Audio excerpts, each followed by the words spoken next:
Hey guys, my name is Shirley and welcome to my channel where it's all about helping you achieve your goals. Now, as the title suggests, today I'm just going to be taking you through how to smash and absolutely nail that job interview. My day job is I'm a recruiter, I'm a talent acquisition consultant. I've done hundreds and hundreds of different interviews in the past. I've sat on both ends of the interviewing table, so I know what it's like to be an interviewee and also to be an interviewer. So I just thought I'd take everything that I've learned over the years as a talent acquisition consultant and bring you guys a few tips and tricks to help you smash that job interview. Alright, so this video is going to be broken into 3 components and the timestamps are just going to be right here. So first we're going to be talking about how to prepare for the job interview, then we're going to be talking about what to do when you're at the job interview, and then finally we're going to talk about what to do after the job interview.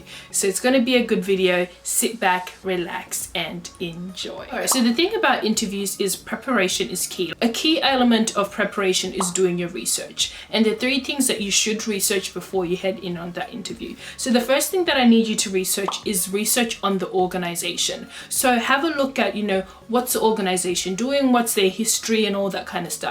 And you always got to remember, when you are at an interview is a two-way thing. It's a way for the organization to get to know you and also a way for you to get to the organization. Next thing that you want to research on is actually research on the role. There's so many candidates that are brought forward to an interview but they don't end up getting the job because they don't have a good understanding of what the role is. We don't expect you to know like the ins and outs and such, but we expect candidates to have a good understanding of what the role is. If you're not getting enough information, if you're like from the job ad, give your recruiter a call. That's what your recruiters are there for. You can just ask them for a bit more clarification on the role, and trust me, it will help you so much in the interview. And then the last thing that I advise you to also research on is the interviewers. So a lot of the time, if you're dealing with a good recruiter, they will tell you who you'll be interviewing with. And I just recommend go on a quick LinkedIn search. Don't like stalk them or anything like that, but just go on LinkedIn, have a look at their experience, have a look at where they're coming from and the such. I find it's a bit less intimidating to go into an interview when you kind of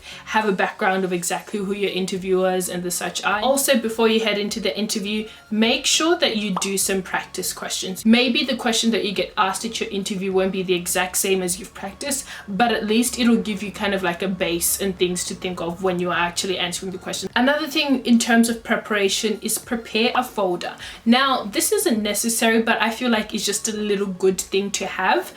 Depending on the organization that you have, some people may be very paper-based organizations, some organizations are very electronic-based. But I've always found it always just looks good, and a candidate just always looks put together when they come in with like a nice little folder.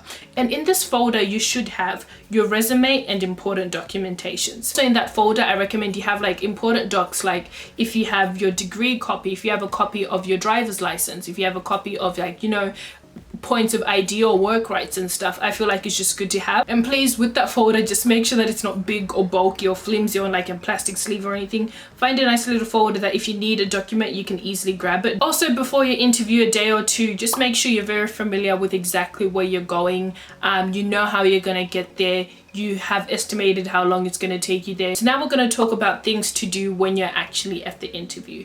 Now, the first thing that I want to talk about is time. It's almost like an unspoken term that if you're on time for an interview, you're technically late. Being early for an interview is actually being on time. So if your interview's at 9, don't rock up at 9. Like rock up at like maybe 8:30, 8:45. It's always good to get there early. Maybe if they have a cafe on site, maybe you can just go grab a coffee, relax. Just prepare yourself, make sure you're calm, getting familiar with the environment. Now, this is not something you have to do, but I just feel like it just paints a good picture. When you're in the waiting room or in your reception, try not to be on your phone or with earphones or anything like that. Like, it's not something that's going to make you lose the job or anything, but I just feel like it just paints a nicer picture if you're maybe reading a book or you're going through the company magazines. Also, when you're at the interview, please make sure you're absolutely nice to everyone. I cannot express this enough. Whether it's the janitor and especially the receptionist, be absolutely nice to everyone, even other candidates. Don't just be nice to the hiring manager and the recruiter. No, it doesn't work like that, because there's sometimes, it doesn't happen a lot, but there are times where, I could have done an interview with somebody and then the receptionist may be like, hey Shirley, I noticed that your candidate was, I don't know, being rude or XYZ. And obviously that's going to be something that I'm going to, put as like a red flag against your name. Obviously I'll probably like investigate further and all that kind of stuff. But just be nice to everyone, because you never know who's who. Now let's say you've gotten into the interview, you've met your recruiter and such. I would say a firm handshake is great. Obviously different cultures have different, you know, different interpretations, different ways that they do things, but majority of the time in the Western culture, firm handshake is one of those things that, you know, is just a good way to start things. It's one of those things that makes a subconscious impression. Now when it comes to actually answering questions, you want to make sure that you're answering questions that play to the strengths of the particular role and that play to your strengths as well.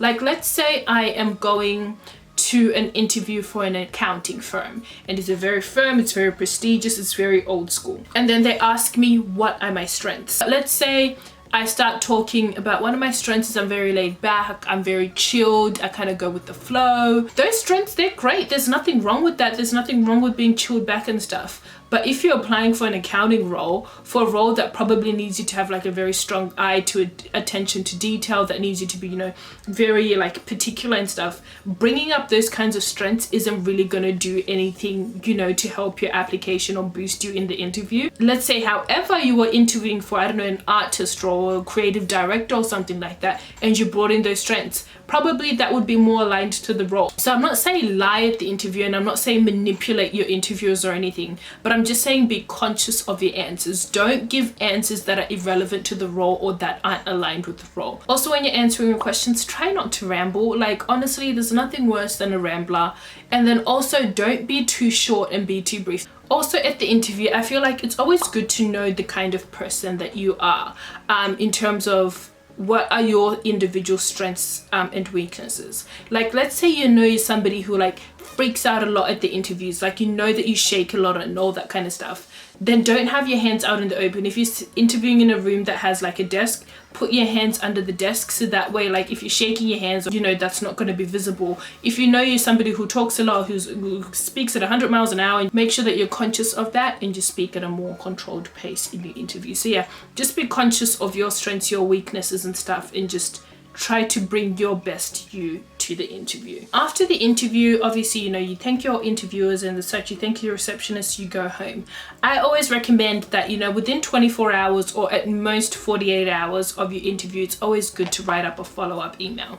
Now, I've recruited heaps of roles. I've probably done over 500 interviews in my lifetime, but I've probably only ever gotten maybe 3 or 4 follow-up emails. And I find that it's just good to, you know, write up a follow-up email. It's just an email saying, hi John Smith, it was a pleasure meeting you today. I really enjoyed learning about X, Y, and Z. I can't wait to hear back from you. After the interview, let's say you get the call and you're told that you haven't been successful.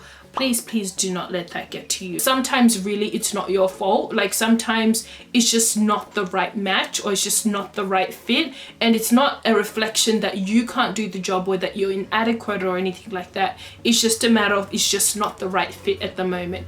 And I'm a firm believer that if it's yours, it'll be yours, and if it's not yours, then it won't be yours, and that's okay. Make sure you ask for feedback. Remember, you're entitled to feedback after an interview. That's essentially all that I wanted to say today. Hopefully this video has helped you guys out a lot. If you have enjoyed it, make sure you pop that like and subscribe button. It really helps me out a lot. If there's any other tips that I haven't spoken about in this video that you found helpful in your professional career, make sure you comment them down below. So yeah, that's it from me today. With all that being said and done, dream big and hustle hard. I'll see you again next time. Bye.